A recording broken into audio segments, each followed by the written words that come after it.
Welcome to Not Milk Never Milk. Subscribe if you're lactose intolerant.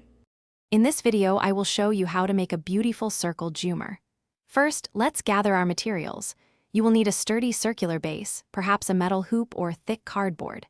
Next, select your decorative elements like colorful beads, small mirrors, or fabric pieces.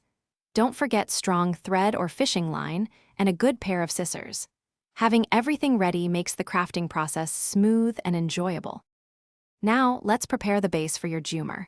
If your circular base isn't very rigid, reinforce it with an extra layer of cardboard or tape. Then, carefully mark and create small, evenly spaced holes around its edge.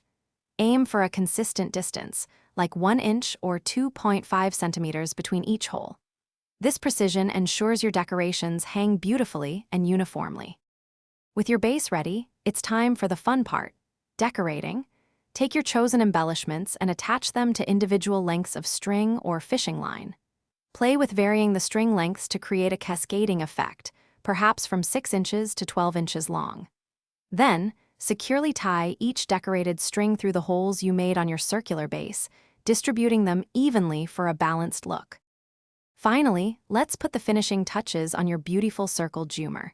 Give it a good once-over to ensure all your decorative elements are securely attached and hanging just right.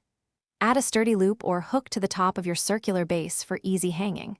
You might even consider a special central piece for an extra pop.